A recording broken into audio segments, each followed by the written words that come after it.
ಎಲ್ರಿಗೂ ನಮಸ್ಕಾರ. ನಾನು ನಿಮ್ಮ ಕರಿಯಪ್ಪ. ಈ ದಿನ ದಾವಣಗೆರೆ ಜಿಲ್ಲೆಯ DHO ಆಗಿರ್ತಕ್ಕಂಥ ಮಧುಸೂದನ್ ರವರು ಹರಿಹರ ತಾಲೂಕಿನ ಸರ್ಕಾರಿ ಆಸ್ಪತ್ರೆಗೆ ವಿಸಿಟ್ ಬಂದಿದ್ರು. ಕಾರಣ ಏನಪ್ಪಾ ಅಂತ ಹೇಳಿದ್ರೆ, ಹಲವಾರು ಸಾರ್ವಜನಿಕರ ಕುಂದುಕೊರತೆಗಳ ಪಟ್ಟಿನೇ ಹೋಗಿತ್ತು ಅಂತ ಹೇಳಿದ್ರು ತಪ್ಪಾಗ್ಲಾರ್ದು. ಸಾರ್ವಜನಿಕರ ಮಾಹಿತಿಯ ಮೇರೆಗೆ ಈ ದಿನ ಭೇಟಿ ಕೊಟ್ಟಿದ್ದರು. ಆಸ್ಪತ್ರೆಯಲ್ಲಿರ್ತಕ್ಕಂಥ ಎಲ್ಲ ಡಾಕ್ಟರ್ಗಳು, ಸಿಬ್ಬಂದಿ ವರ್ಗದವರ ಜೊತೆ ಸೇರಿ ಸಮಾಗಮ ಅಂದ್ರೆ ಏನು, ಆ ಆಸ್ಪತ್ರೆಯಲ್ಲಿ ನಡೀತಾ ಇರತಕ್ಕಂಥ ಪ್ರತಿಯೊಂದು ವಿಚಾರದ ಬಗ್ಗೆ ಚರ್ಚೆ ಮಾಡಿ, ಮಹಿಳಾ ಮತ್ತು ಮಕ್ಕಳ ಆಸ್ಪತ್ರೆ ಅಂದ್ರೆ 2023ರಲ್ಲಿ ಏನು ಆಸ್ಪತ್ರೆ ಕಟ್ಟಿರ್ತಾರೆ, ಅಲ್ಲಿಂದ ಇಲ್ಲಿಯವರೆಗೂ ದಾವಣಗೆರೆ ಜಿಲ್ಲೆ ಹರಿಹರದ ಸರ್ಕಾರಿ ಆಸ್ಪತ್ರೆನೇ ಇನ್ನೂ ಓಪನ್ ಆಗಿಲ್ಲ. ಅದರ ಬಗ್ಗೆ ಕೂಲಂಕುಷವಾಗಿ ಮಾತನಾಡಿ ಆದಷ್ಟು ಬೇಗ ಆ ಒಂದು ಆಸ್ಪತ್ರೆನೂ ಸಹ ಓಪನ್ ಮಾಡಿಸ್ತೀವಿ ಎಂಬುವ ಜವಾಬ್ದಾರಿಯುತ ಮಾತನ್ನು ಸಹ ಕೊಟ್ಟೋಗಿದ್ದಾರೆ. ಇದಿಷ್ಟು ಇವತ್ತಿನ ವರದಿಯಾಗಿದೆ. ನೀವು ಆಟಲ್ವಾ ಡೈಲಿ ನೀವು ರೋಸ್ ಮಾಡಬೇಕು, ಅವರು ನೀವು ಸೂಪರ್ವೈಸ್ ಮಾಡಬೇಕು. ನೀವು ನಾನ್ ಕ್ಲಿನಿಕಲ್ ಸ್ಟಾಫ್ ಇರ್ಬೋದು, staff nursing officers duty roast ಯಾರು ಹಾಕೋದು, ಇವ್ರು ಸೈನ್ ಮಾಡಿಸಿರ್ತಾನೆ. ಅದು ಡ್ಯೂಟಿ ರೋಸ್ಟ್ ಹಾಕಿದ್ದನ್ನ ನನಗೊಂದು ಕಾಪಿ ಮಾಡಿಸೋ ಒಂದು ಆಫೀಸ್ ನಂಬರಿಗೆ ವಾಟ್ಸಪ್ ಮಾಡ್ತೀನಿ ಆಯ್ತಾ. ಆಮೇಲೆ ಉದಾಹರಣೆ ಅಲ್ಲಿದೆ, ಅದಕ್ಕೊಂದು ಎಕ್ಸಾಸ್ಟ್ ಫ್ಯಾನ್ ಹಾಕ್ಸಿ. ಈಗ ಪೇಷಂಟ್ ಕನ್ಸೆಷನ್ ಇರುತ್ತೆ, ನಮಗೆ ಫ್ರೀ ಏರ್ ಫ್ಲೋ ಇರಬೇಕು. ಎಸ್ಪೆಷಲಿ ಮನೆಗೆಲ್ಲ ಕೋಲ್ಡ್ ಸೀಸನ್ ಬರ್ತಿದೆ, ಯಾರೋ ಒಬ್ರು ನೆಗಡಿಯಿಂದ ಸೀತ್ರೆ ಅದು ಸುಮಾರು ಜನಕ್ಕೆ ಹರಡುತ್ತೆ. ಎಕ್ಸಾಸ್ಟ್ ಫ್ಯಾನ್ ಇದ್ರೆ ಅವೆಲ್ಲ ಎಳ್ಕೊಂಡು ನಮಗೆ ಪ್ಯೂರ್ ವೆಂಟಿಲೇಷನ್ ಸಿಗುತ್ತೆ, ಒಳ್ಳೆ ಗಾಳಿ ಸಿಗುತ್ತೆ. ನೋಟ್ ಡೌನ್ ಮಾಡ್ಕೊಂಡು ನನಗೆ ಟೈಮ್ ಫ್ರೇಮ್ ಬೇಕು ಆಯ್ತಾ ಕೆಲಸ ಮಾಡೋಕ್ಕೆ. ಇಷ್ಟು ದಿನದಲ್ಲಿ ನಾನು ಹೇಳಿರೋ ಇದನ್ನೆಲ್ಲ ಆದ್ಮೇಲೆ ನಾನೇ ಸ್ವತಃ ಬರ್ತೀನಿ. ಇದು ಮಾಡಕ್ಕೆ ನಿಮಗೆ ಏನಾದರೂ ಅಡಚಣೆಗಳಿದಾವ ಏನ್ ಸರ್? ಅಲ್ಲ, ಅಡಚಣೆಗಳಿದ್ರೆ ನನಗೆ ಈಗ ಉದಾಹರಣೆ ಸರ್, ಈಗ ನಮ್ದು ನಿಮ್ದು ಆರೋಗ್ಯ ಅದ್ರಾಗೆ ನಾನೇನು ಇಂಟರ್ಫಿಯರ್ ಆಗಲ್ಲ. ನೀವಿರ್ತೀರಿ, ನಿಮ್ಮ ERS ಸದಸ್ಯರು ಇರ್ತಾರೆ, ಅಧ್ಯಕ್ಷರು ಇರ್ತಾರೆ. ನೀವು ಇಚ್ಛಾಶಕ್ತಿಯಿಂದ ನಾವು ಹಿಂಗೆ ಮಾಡ್ಬೇಕು ಅಂದ್ರೆ ಯಾಕೆ ಬೇಡ ಅಲ್ವಾ? ಅವರಲ್ಲಿ ಆರೋಗ್ಯ ರಕ್ಷಾ ಸಮಿತಿಯಲ್ಲಿ ಇರ್ರಿ, ಮೀಟಿಂಗ್ ಕರೀರಿ.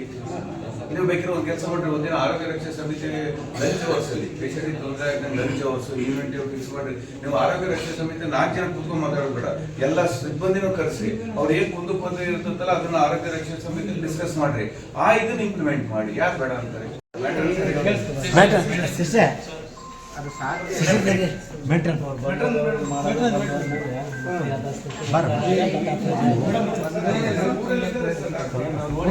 ಕ್ಲೀನಿಂಗ್ ಪರ್ಪಸ್ ಈಗ ಇಲ್ಲಿ ವಿಟ್ರಿಫೈಡ್ ಇಟ್ಕೊಂಡು ಇಲ್ಲಿ ಮತ್ತೆ ಸಿಮೆಂಟ್ ಮಾಡಿಸೋದಲ್ಲಿ, ಅದಕ್ಕೆ ನಾನು ನಿಮಗೆ ಹೇಳೋದು, ಈಗ ಇನ್ನು ಮಾಡಿರೋದ್ರ ಬಗ್ಗೆ ಬಿಟ್ಬಿಡಿ. ಇಂದ ಹಂಗಾಯ್ತು ಅದನ್ನೇ ಮೇಲ್ಕರ್ಕೊಂಡು ಕೂತ್ಕೊಂಡ್ರೆ ನಾವು ಮುಂದೆ ಒಳ್ಳೆ ಕೆಲಸ ಮಾಡೋಕ್ಕಾಗಲ್ಲ. ಬಿಟ್ಬಿಟ್ರೋದನ್ನ ಈಗ ಮುಂದೆ ಏನು ಮಾಡೋಕ್ಕೂ ಆಕ್ಷನ್ ಪ್ಲಾನ್ ಹಾಕಿ ಪ್ಲಾನ್ ಮಾಡ್ಕೊಂಡ್ರಿ. ಆಮೇಲೆ ಬೆಡ್ಗಳು, ಈಗ ನಮ್ಮನೆಗೆ ಹೆಂಗೆ ಬೆಡ್ ಇರ್ತಾವಲ್ಲ, ಈಗ ನಾವು ಇಮಿಡಿಯೇಟ್ ಆಗಿ ಏನಾರು ಆಯ್ತು ಅಂದ್ರೆ ನಾವು ಮಲ್ಕಣ ಸ್ಥಿತಿಯಾಗಿರ್ಬೇಕು. ಬೆಡ್ ಆಗಲಿ, ಬೆಡ್ಶೀಟ್ ಆಗಲಿ, ಪಿಲ್ಲೋ ಕವರು, ಅವನ್ನ ಈಗ ಸರ್ಕಾರದಿಂದ ಬೆಡ್ಸ್ ಕೊಟ್ಟಿದೆ, ಕಾಟ್ ಕೊಟ್ಟಿದೆ. ಕಾಟು ಇವನ್ ಪೇಂಟ್ ಮಾಡಿಸಿ, ವರ್ಷಕ್ಕೊಂದ್ಸಲ ಪೇಂಟ್ ಇವನ್ನ ರೀಪೇಂಟ್ ಮಾಡಿಸಿ. ಇರೋನ್ನೇ ಇನ್ನು ಹೊಸ ಪರ್ಚೇಸ್ ಮಾಡ್ಕೊಳ್ಳೋದು ಪ್ರೊಸೀಜರ್ ಲಾಂಗ್ ಆಗುತ್ತೆ. ಇರೋನ್ನೇ ಸಮರ್ಪಕ ಉಪಯೋಗಿಸ್ಕೊಳ್ಳೋಣ. ಈ ಬೆಡ್ ಇದೆ, ಈ ಬೆಡ್ಡಿಗೆ ಒಂದು ಕವರ್ ಹೊಲಿಸ್ಲಿ. ಇದಕ್ಕೆ ಬೆಡ್ಡಿಗೆ ಬೆಡ್ ಕವರ್, ನಮ್ಮ ಮನೆಗಳಿಗೆ ಹೋಲಿಸಿದ ಕವರ್ ಹೊಲಿಸ್ಲಿ. ಬೆಡ್ ಸ್ಪ್ರೆಡ್ ದಿನ ಇದನ್ನು ವಾಷಿಂಗ್ ಕೊಡಿ.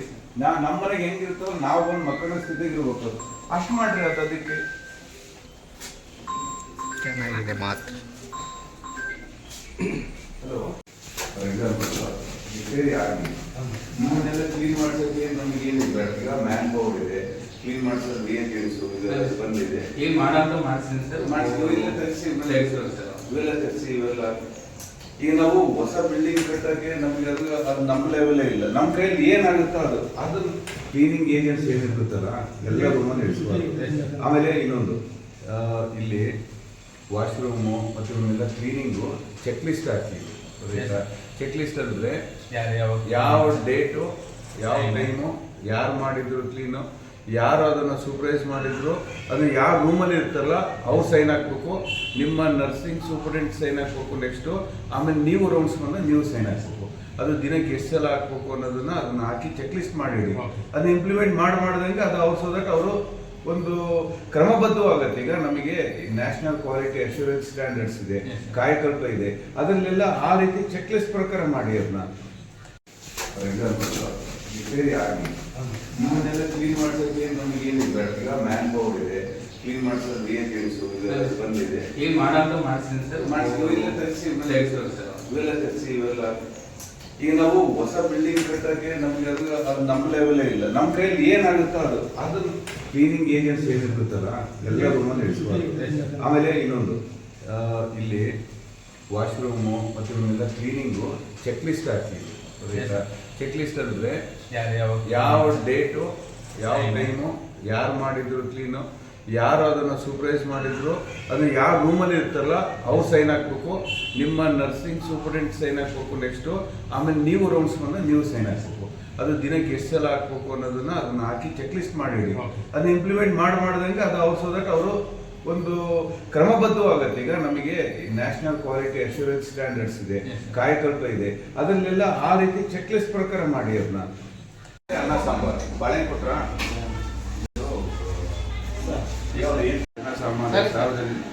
ಏನ್ ಡಿಸ್ಪ್ಲೇ ನಾನು ಹೇಳ್ತೀನಿ ಕೇಳಿ, ನಾನು ಹೇಳೋದು ಪೂರ ಮಾತಾಡಬೇಡಿ. ಫುಲ್ ಎಲ್ಲ ಎಂತೆಂಥ ಎಕ್ವಿಪ್ಮೆಂಟ್ಸ್ ಇದ್ದಾವೆ, ಅವು ವರ್ಕಿಂಗ್ ಇದೆಯೋ ಇಲ್ಲೋ ಅನ್ನೋದನ್ನ ಡಿಸ್ಪ್ಲೇ ಮಾಡಬೇಕು. ಡೈಲಿ ಡೇಟ್ ಹಾಕಿ ಚೇಂಜ್ ಮಾಡ್ತಿರ್ಬೇಕು ಎಲ್ಲ ಮೆಷಿನ್ಸು. ಸಾರ್ವಜನಿಕರು ಬಂದಾಗ ಅವ್ರು ನೋಡ್ತಾರೆ, ಗಮನಿಸ್ತಾರೆ. ವರ್ಕಿಂಗ್ ಇಲ್ಲ ಅಂದಾಗ ಯಾಕೆ ಅನ್ನೋದು ಪ್ರಶ್ನೆ ಬರುತ್ತೆ. ಆ ಪ್ರಶ್ನೆ ಉದ್ಭವ ಆಗ್ದಂಗೆ ನೋಡ್ಕೊಂತ ಜವಾಬ್ದಾರಿ ನೀವು ಅದನ್ನ ಅವ್ರಿಗೆ ಹೇಳ್ಬೇಕು. ಆ ಟೈಮ್ ಫ್ರೇಮ್ ಒಳಗೆ ಆ ರಿಯೇಜೆನ್ಸಿ ಆಗಲಿ ಮೆಷಿನ್ ವ್ಯವಸ್ಥೆ ಆಗಲಿ ಮಾಡಿಸಿ ರೆಡಿ ಇಟ್ಕೋಬೇಕು. ನಾನು ಜಾಸ್ತಿ ಟೈಮ್ ಕೊಡಲ್ಲ. ಅವ್ರನ್ನ ಕಳಿಸ್ಬಿಟ್ಟು ಲೀಕೇಜ್ ಇದೆಯಾ ಏನಿದೆ ಟೆಸ್ಟ್ ಮಾಡಿಸಿ. ಇದು ಟಾಪ್ ಪ್ರಯಾರಿಟಿ ನೋಡಿ. ಅದೃಷ್ಟವಶಾತ್ ಯಾವ ಟಾಪ್ ಪ್ರಯಾರಿಟಿ ನೋಡಿ. ಆಮೇಲೆ ಇದೆಲ್ಲ ನೋಡಿ ಏನಿದು ಮೊನ್ನೆ ಇಂಜಿನಿಯರ್ ಬಂದು ಎಲ್ಲ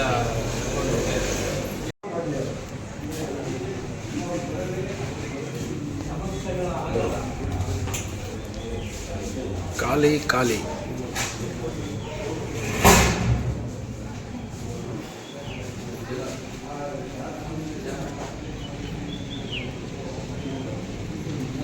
ಒಂದು 3-4 ದಿನ ಕೊಡಬೇಕು ಸರ್. ಮಿಕ್ಕಿದ್ರೆ ಹೊರಗಡೆ ತಗೋಬೇಕು. ಒಂದು ಟೂಬ್ ತಗೋಬೇಕಂದ್ರೂ ಹೊರಗಡೆ ಹೋಗಿ ಸರ್. ಅದು ಯಾರು ಕೆಲಸ ಮಾಡ್ತೀನಿ ಸರ್. ಫಾರ್ಮಸಿಗೆ ಹೋಗಿ ಮಾತಾಡೋಣ, ಅಲ್ಲೇ ಹೊಡ್ಬೋದು. ಸರಿ ಸರ್. ಅವ್ರನ್ನ ಕಳಿಸ್ಬಿಟ್ಟು ಲೀಕೇಜ್ ಇದೆಯಾ ಏನಿದೆ ಟೆಸ್ಟ್ ಮಾಡಿಸಿ. ಇದು ಟಾಪ್ ಪ್ರಯಾರಿಟಿ ನೋಡಿ. ಅದೃಷ್ಟವಶಾತ್ ಯಾವ ಟಾಪ್ ಪ್ರಯಾರಿಟಿ ನೋಡಿ. ಆಮೇಲೆ ಇದೆಲ್ಲ ನೋಡಿ ಏನಿದು ಮೊನ್ನೆ ಇಂಜಿನಿಯರ್ ಬಂದು ಎಲ್ಲ ಏನ್ ಡಿಸ್ಪ್ಲೇ ನಾನು ಹೇಳ್ತೀನಿ ಕೇಳಿ, ನಾನು ಹೇಳೋದು ಪೂರ ಮಾತಾಡಬೇಡಿ. ಫುಲ್ ಎಲ್ಲ ಎಂತೆಂಥ ಎಕ್ವಿಪ್ಮೆಂಟ್ಸ್ ಇದ್ದಾವೆ, ಅವು ವರ್ಕಿಂಗ್ ಇದೆಯೋ ಇಲ್ಲೋ ಅನ್ನೋದನ್ನ ಡಿಸ್ಪ್ಲೇ ಮಾಡಬೇಕು. ಡೈಲಿ ಡೇಟ್ ಹಾಕಿ ಚೇಂಜ್ ಮಾಡ್ತಿರ್ಬೇಕು ಎಲ್ಲ ಮೆಷಿನ್ಸು. ಸಾರ್ವಜನಿಕರು ಬಂದಾಗ ಅವ್ರು ನೋಡ್ತಾರೆ, ಗಮನಿಸ್ತಾರೆ. ವರ್ಕಿಂಗ್ ಇಲ್ಲ ಅಂದಾಗ ಯಾಕೆ ಅನ್ನೋದು ಪ್ರಶ್ನೆ ಬರುತ್ತೆ. ಆ ಪ್ರಶ್ನೆ ಉದ್ಭವ ಆಗ್ದಂಗೆ ನೋಡ್ಕೊಂತ ಜವಾಬ್ದಾರಿ ನೀವು ಅದನ್ನ ಅವ್ರಿಗೆ ಹೇಳ್ಬೇಕು. ಆ ಟೈಮ್ ಫ್ರೇಮ್ ಒಳಗೆ ಆ ರಿಯೇಜೆನ್ಸಿ ಆಗಲಿ ಮೆಷಿನ್ ವ್ಯವಸ್ಥೆ ಆಗಲಿ ಮಾಡಿಸಿ ರೆಡಿ ಇಟ್ಕೋಬೇಕು. ನಾನು ಜಾಸ್ತಿ ಟೈಮ್ ಕೊಡಲ್ಲ.